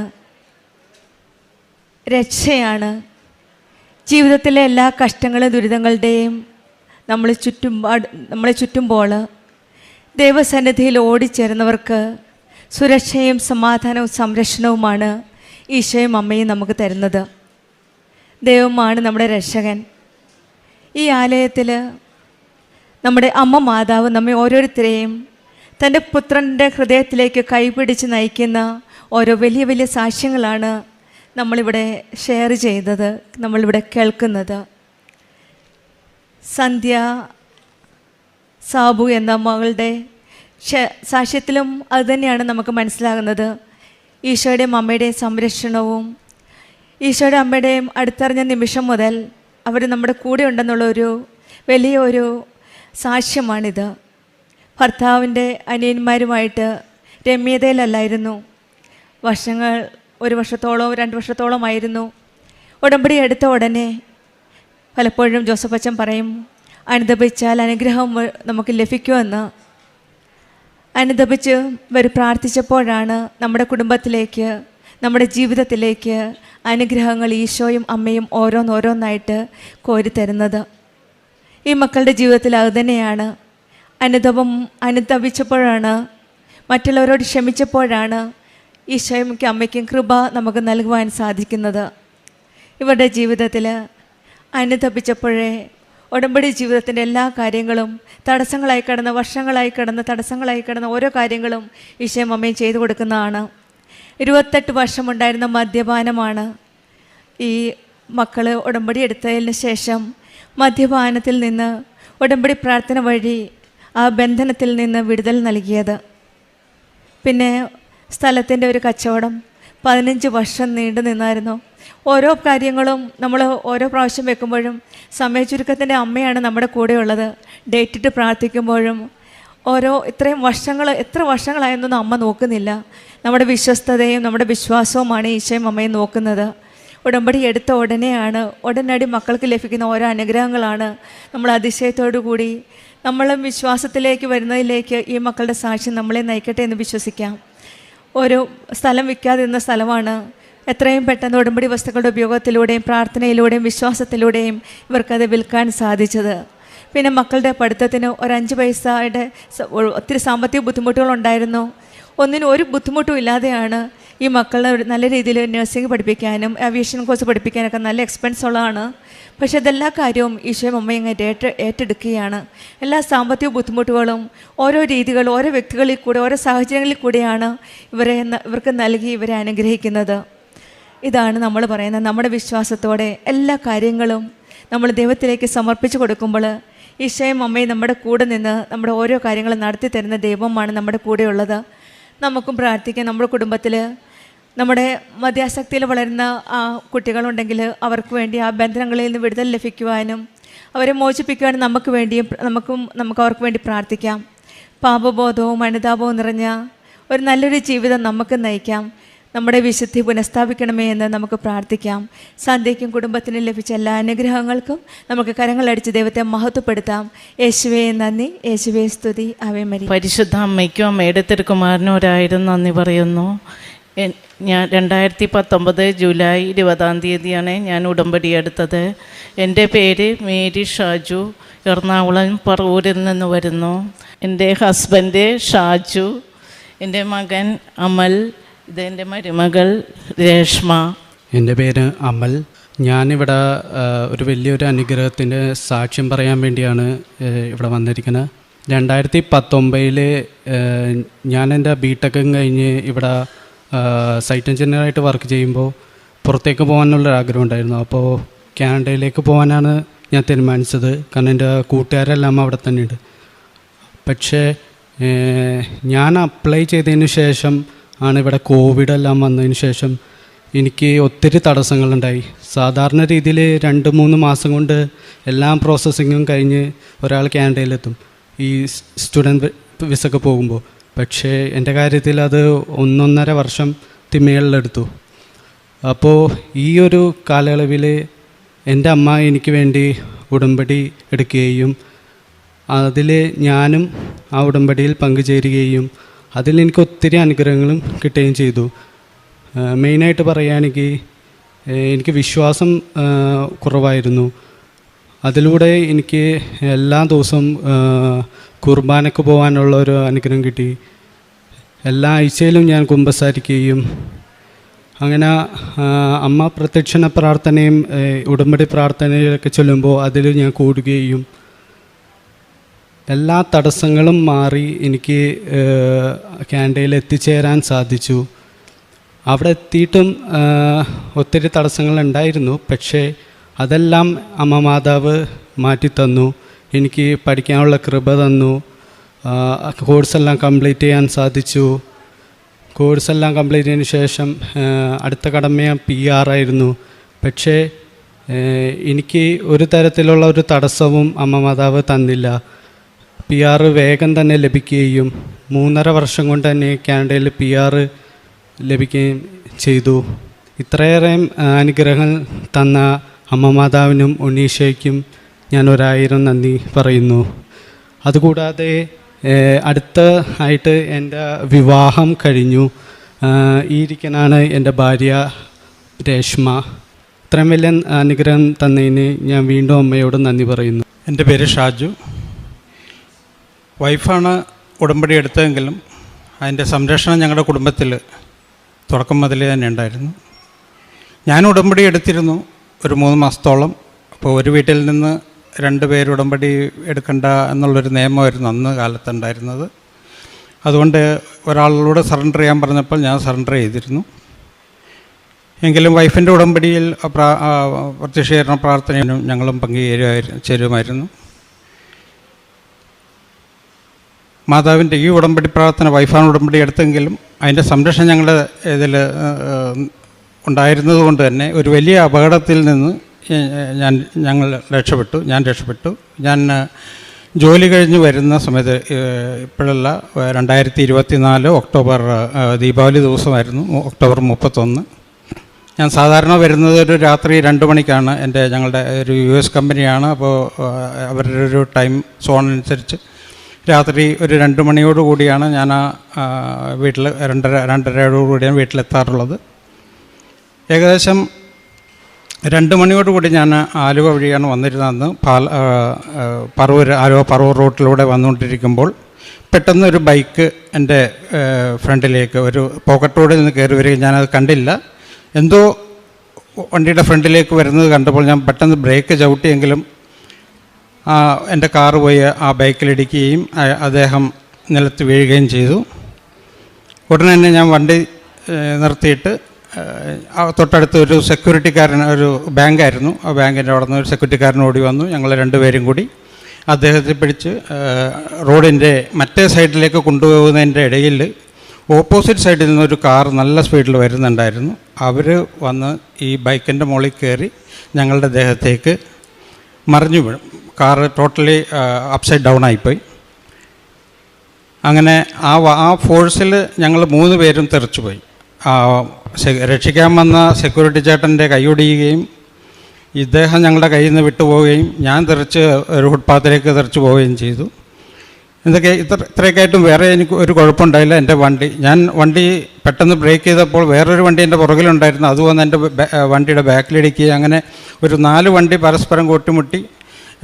എൻ്റെ വണ്ടിക്ക് നല്ല ഡാമേജ് പറ്റി, ഫ്രണ്ടിലും ബാക്കിലും ഡാമേജ് ഉണ്ടായിരുന്നു. പക്ഷേ എനിക്ക് ഒരു പോറൽ പോലും ഏറ്റില്ല. ആ സെക്യൂരിറ്റി ചേട്ടന് കൈയൊടിഞ്ഞൊടിഞ്ഞു. അദ്ദേഹത്തെ അപ്പം തന്നെ ഹോസ്പിറ്റലിൽ കൊണ്ടുപോവുകയുണ്ടായി. വീണ് കിടന്ന ആ ബൈക്കിൽ നിന്ന് വീണ ആ ചേട്ടനും ചെറുതായിട്ട് കാലൊന്നും മുറിഞ്ഞു. അത്രേ പറ്റുള്ളൂ. ഈ 2 വണ്ടി ഇടിച്ചിട്ട് പോലും അത്രേ ആ ചേട്ടനും പറ്റുള്ളൂ. ദൈവത്തിൻ്റെ ഇടപെടൽ മൂലമാണ്, വേറെ മറ്റ് യാതൊരു കുഴപ്പമില്ലാതെ ഞങ്ങളെല്ലാവരും രക്ഷപ്പെട്ടത്. മാതാവിന് ആയിരം നന്ദി പറയുന്നു. പ്രേക്ഷിത പ്രവർത്തനം ഞാൻ വീടുകളിൽ എല്ലാ പത്രങ്ങൾ വിശ്വാസ പ്രമാണം ചൊല്ലി ഓരോ വീടുകളിലും എത്തിക്കുമായിരുന്നു. പിന്നെ പള്ളികളിലും എത്തിക്കുമായിരുന്നു.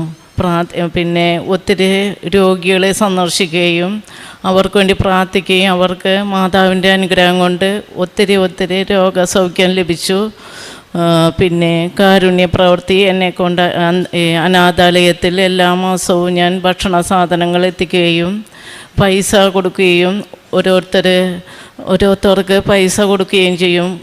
കഷ്ടപ്പാട് അനുഭവിക്കുന്നവർക്ക് ഞാൻ മനസ്സറിഞ്ഞ് സഹായിക്കുകയും ചെയ്യുമായിരുന്നു. എൻ്റെ ഭർത്താവ് പോലും അറിയാതെ ഞാൻ സഹായിക്കുമായിരുന്നു. പിന്നെ ഒത്തിരി രോഗസൗഖ്യം ഒത്തിരി പേർക്ക് ലഭിച്ചു.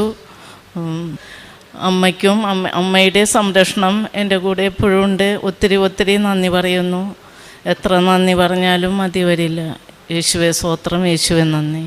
145 സങ്കീർത്തനം 18 തിരുവചനം. തന്നെ വിളിച്ചപേക്ഷിക്കുന്നവർക്ക്, ഹൃദയ പരമാർത്ഥതയോടെ വിളിച്ചപേക്ഷിക്കുന്നവർക്ക് കർത്താവ് സമീപസ്ഥനാണ്.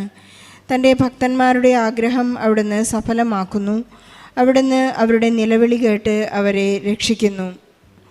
മേരി ഷാജു എന്ന ഈ മകൾ കുടുംബത്തോടൊപ്പം വന്ന് അവരുടെ പ്രത്യക്ഷീകരണ സാക്ഷ്യം ഏറ്റുപറയുകയാണ്. ഇവരെല്ലാവരും തന്നെ ഉടമ്പടിയിലാണ്.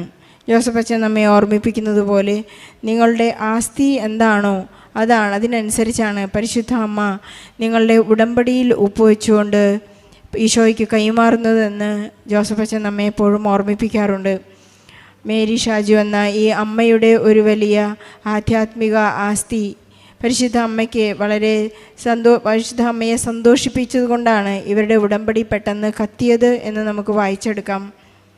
പരിശുദ്ധ അമ്മയോടുള്ള മധ്യസ്ഥ അപേക്ഷിച്ചുകൊണ്ടുള്ള ഈ പ്രാർത്ഥന നിരന്തരം ഈശോയുടെ അടുത്തേക്ക് ചെന്നതുകൊണ്ട് ഇവരുടെ മകനുണ്ടായ ഒരു വലിയ സാധ്യതകളുടെ ജോലി സാധ്യതയും അതുപോലെ തന്നെ മകന് ഒരു നല്ല ജീവിത പങ്കാളിയെ ലഭിക്കുവാനും ഈ ഉടമ്പടി പ്രാർത്ഥന അവർക്ക് സഹായകമായി. അതിലൂടെ അവരുടെ കാര്യസാധ്യതകളേക്കാൾ കൂടുതൽ മകൻ തന്നെ ഇവിടെ ഏറ്റുപറയുകയുണ്ടായി. മകൻ ഇന്ന് ഉടമ്പടിയെടുത്ത മകനാണ്. ഉടമ്പടി പ്രാർത്ഥനയിൽ കണ്ടിന്യൂ ചെയ്തപ്പോൾ ഈശോയിലുള്ള വിശ്വാസം വർദ്ധിക്കുകയും ഈശോയെ സ്നേഹിക്കുവാനും പരിശുദ്ധ അമ്മയിലൂടെ അവർക്ക് എപ്പോഴും ജീവിതത്തിലെ ഒരു പുതിയ അർത്ഥവും പുതിയ സ്നേഹ ബാധ്യതകളും ഉണ്ടാകുവാനും അവർക്ക് കാരണമായി എന്ന് മകൻ തന്നെ ഏറ്റുപറയുന്നു. അതുപോലെ തന്നെ അവരുടെ കുടുംബത്തിലുണ്ടായ ഒരു വലിയ ആക്സിഡൻറ്റ് ഹസ്ബൻഡ് ഏറ്റുപറയുകയുണ്ടായി. ഷാജു എന്ന സഹോദരൻ്റെ ഒരു വലിയ അപകട സാധ്യതയിൽ നിന്ന് പരിശുദ്ധ അമ്മ കൈപിടിച്ചുയർത്തിയ ഒരു വലിയ സാക്ഷ്യമാണിത്. ഉടമ്പടിയെടുത്ത മക്കൾക്കെല്ലാം സംരക്ഷണം ഉറപ്പാണ്. മറ്റുള്ളവർക്കോ നമ്മുടെ അരികിലുള്ളവർക്കോ എന്തെല്ലാം സംഭവിച്ചാലും നമുക്ക് ജോബിനെ പോലെ എല്ലാം അടിഞ്ഞു പോയാലും നമ്മെ തൊടുവാനായി ദൈവം നമ്മെ വിട്ടുകൊടുക്കുകയില്ല, സാത്താന് നമ്മെ തൊടുവാൻ അനുവദിക്കുകയില്ല എന്ന് ജോബിനോട് ചെയ്ത അതേ വാഗ്ദാനം തന്നെയാണ് ഉടമ്പടിയിൽ തന്നെ ഇന്നും കണ്ടിന്യൂ ചെയ്യുന്നത്. നമുക്കെപ്പോഴും ഉടമ്പടിയിൽ വിശ്വസ്തരായിരിക്കാം. ഉടമ്പടി ഉഴപ്പുന്നവർക്കാണ് ചിലപ്പോഴെല്ലാം നമുക്ക് തോന്നാം എന്തുകൊണ്ട് ഇത് ലാഗ് ചെയ്യുന്നു. നമുക്ക് എപ്പോഴും നമ്മെ തന്നെ നമ്മുടെ വിശ്വസ്തതയെ ഒന്ന് മാറ്റുരച്ച് നോക്കാം. എനിക്കെന്തുകൊണ്ട് പരീക്ഷകളും ഉണ്ടാകുന്നു, അതിൽ നാം എത്രമാത്രം വിശ്വസ്തരായിരുന്നു. എൻ്റെ കാരുണ്യ പ്രവൃത്തികളിലും പ്രേക്ഷിത പ്രവർത്തനത്തിലും എന്നിൽ ഈശോ രൂപപ്പെട്ടുവോ, ക്രിസ്തു രൂപപ്പെട്ടുവോ എന്ന് നമുക്ക് ചെക്ക് ചെയ്യാം. അതുപോലെ തന്നെ ഈശോയെ നമുക്ക് ചെക്ക് ചെയ്യുകയും ചെയ്യാം. ഈശോ നമുക്ക് നൽകിയ എല്ലാ അനുഗ്രഹങ്ങൾക്കും പരിശുദ്ധ അമ്മയുടെ മധ്യസ്ഥതയ്ക്കും നല്ലൊരു കയ്യടി നൽകി ഈ സാക്ഷ്യം നമുക്ക് ദൈവമാതാവിന് മഹത്വം ഉണ്ടായിരിക്കട്ടെ,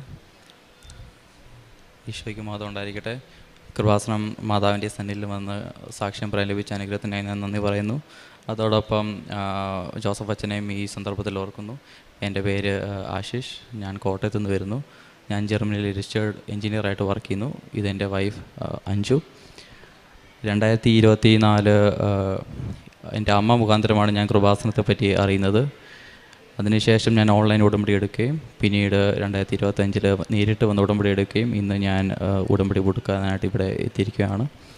2021 ഞാൻ മാസ്റ്റേഴ്സ് പഠിക്കാനായിട്ട് ജർമ്മനിയിലോട്ട് പോകുന്നത്. 3 വർഷത്തെ മാസ്റ്റേഴ്സിന് ശേഷം ഞാൻ ജോലി അന്വേഷിച്ച് ഒരുപാട് പ്രയാസപ്പെടുകയും ആ ഒരു സന്ദർഭത്തിൽ വളരെയേറെ തടസ്സങ്ങൾ നേരിടുകയും ചെയ്തു. അതിനുശേഷം അമ്മ അറിയിച്ചതിന് മുഖാന്തരം ഞാൻ ഓൺലൈൻ ഉടമ്പടി എടുക്കുകയും ഓൺലൈൻ ഉടമ്പടി എടുത്തത് 2025 ഏപ്രിൽ 3 കറക്റ്റ് 7 ദിവസത്തിന് ശേഷം ഏപ്രിൽ 10 വ്യാഴാഴ്ച എനിക്കറിയാത്ത ഒരു കമ്പനിയിൽ നിന്ന് എനിക്ക് ഒരു ഇൻ്റർവ്യൂ കോൾ വരികയും ഞാൻ അതിന് അപ്ലൈ ചെയ്യും. അവർ എന്നെ ഇൻ്റർവ്യൂവിന് വിളിക്കുകയും ചെയ്യുമായിരുന്നു. എൻ്റെ വീടിന് വെറും 1/2 കിലോമീറ്ററിന് പരിധിയിലുള്ളിലാണ് ആ കമ്പനി സ്ഥിതി ചെയ്യുന്നത്. ഞാൻ അതിൻ്റെ വാതിൽക്കൽ കൂടെയാണ് എപ്പോഴും സാധനം മേടിക്കാൻ പോകുന്നതും പാർട്ട് ടൈം ജോലി ചെയ്യാൻ പോകുന്നതും എല്ലാം. എന്നിട്ടും എൻ്റെ കണ്ണിൽ ആ കമ്പനി പെട്ടിട്ടുമില്ല, ഞാൻ അപ്ലൈ ചെയ്തിട്ടുമില്ല, എനിക്ക് അറിയത്തുമില്ല, അവർക്ക് എന്നെ അറിയത്തില്ല, യാതൊരു കണക്ഷനും ഇല്ല. മാതാവിൻ്റെ അനുഗ്രഹത്താൽ മൂലം മാത്രമാണ് എനിക്ക് ഇങ്ങോട്ടൊരു ജോബ് ഓഫർ വരികയും ഞാനത് നേടുകയും ചെയ്തത്. ജോലി ഓഫർ ലഭിച്ചതിന് ശേഷം വളരെയേറെ പ്രയാസങ്ങളുണ്ടായിരുന്നു. നാട്ടിൽ പഠിച്ച ഡിഗ്രി സർട്ടിഫിക്കറ്റ് കൺവേർട്ട് ചെയ്യാനുണ്ടായിരുന്നു. അതിന് കുറേ ഫോർമാലിറ്റീസും ബുദ്ധിമുട്ടുകളുണ്ടായിരുന്നു. ഈ ഒരു സന്ദർഭത്തിൽ ഞാൻ നാട്ടിൽ വരികയും നേരിട്ട് ഉടമ്പടി എടുക്കുകയും ചെയ്തു കഴിഞ്ഞ ജൂണിൽ വെച്ച്. അതിനുശേഷം ഞാൻ കഴിഞ്ഞ ജൂലൈ ജോലി സ്റ്റാർട്ട് ചെയ്യാമെന്നുള്ളൊരു ധാരണയിലാണ് ചെന്നത്. പക്ഷേ ഡോക്യുമെൻറ്റേഷൻ വളരെ താമസിച്ചത് മൂലം ജോലി ലഭിക്കുകയുണ്ടായില്ല. എങ്കിലൊരു ഇൻറ്റേൺഷിപ്പായിട്ട് തുടങ്ങാം എന്നാണ് ഞാൻ അവരോട് ആവശ്യപ്പെട്ടത്. അവരൊരു ഇൻറ്റേൺഷിപ്പ് തരാമെന്ന് ഓഫർ ചെയ്യുകയും ചെയ്തു. അപ്പോൾ ഞാൻ ഒരു ഇൻറ്റേൺഷിപ്പിൻ്റെ കോൺട്രാക്റ്റ് സൈൻ ചെയ്യാനെന്നുള്ള ധാരണയിൽ ജൂലൈ 1 ഞാൻ അവിടെ ചെല്ലുകയും എന്നാൽ വളരെ കൗതുകരമായിട്ട് അവർ ഇൻറ്റേൺഷിപ്പിന് പകരം വെറും ഒരു ഇൻറ്റേൺഷിപ്പിന് പകരം എനിക്ക് ജോലി തന്നെ ഓഫർ ചെയ്യും. ആ ജോലി കണ്ടിന്യൂ ചെയ്ത് ഇപ്പോൾ ഇതുവരെ എത്തുകയും ചെയ്തു. ജോലി ലഭിച്ചതിന് ശേഷം വളരെയേറെ തടസ്സങ്ങളുണ്ടായിരുന്നു.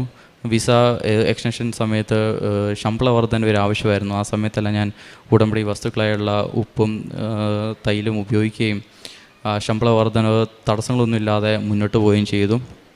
അതുപോലെ തന്നെ ഞാൻ ജർമ്മനിയിൽ ചെന്നതിന് ശേഷം എനിക്ക് വളരെ തലവേദനയും ബുദ്ധിമുട്ടുകളെയും ഈ തലവേദന വരുന്ന സമയത്ത് ചെറിയ ഓർമ്മക്കുറവും ആരാണ് മുന്നിലുള്ളത്, എന്താണ് അവരുടെ പേര് മറന്നു പോകുക, ഇങ്ങനെ വളരെ തടസ്സങ്ങളുണ്ടായിരുന്നു.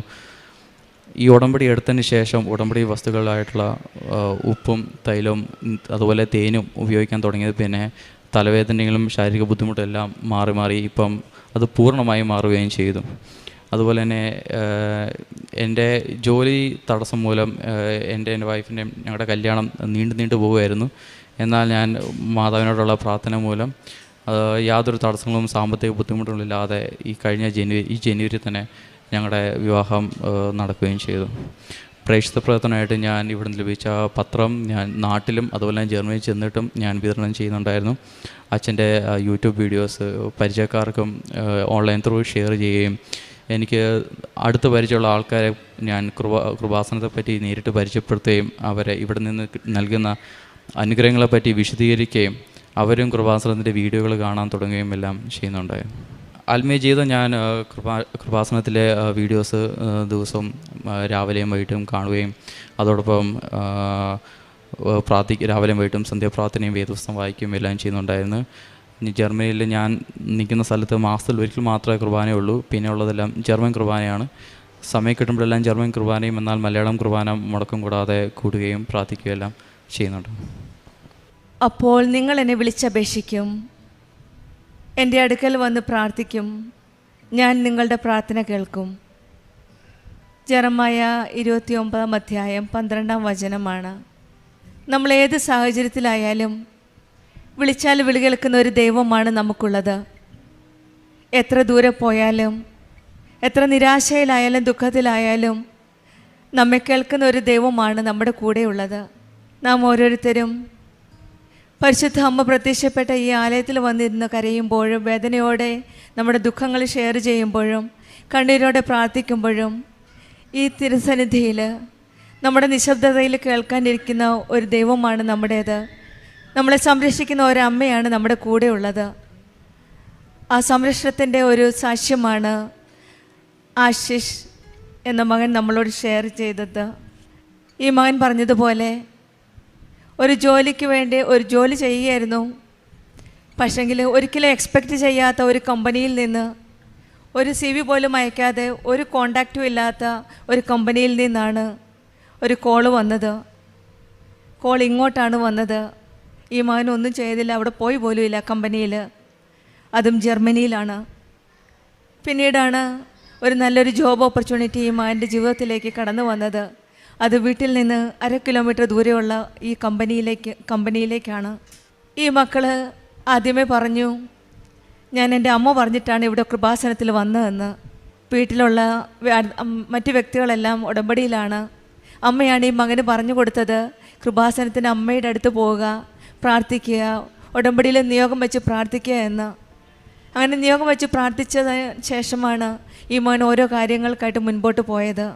അതാണ് ഈ മകന് വന്ന ഈ വിജയത്തിൻ്റെ കാരണവും. കാരണം അമ്മയോട് പറഞ്ഞാൽ പിന്നെ ഒന്നും ചിന്തിക്കേണ്ട കാര്യമില്ല, അമ്മ അതെല്ലാം ഏറ്റെടുക്കുകയാണ്. ഈ മകൻ പറയാതെ പോലും കൂടിയാണ് ഒന്നും അറിയാത്തൊരു കമ്പനിയിൽ നിന്ന് ഇങ്ങോട്ട് വിളിച്ച് ഒരു ജോലിക്ക് വേണ്ടി ഇങ്ങോട്ട് കോൾ വരുന്നത്. പിന്നീടുള്ള റിക്വയർഡ് സർട്ടിഫിക്കറ്റ്സ് ആയിരുന്നു.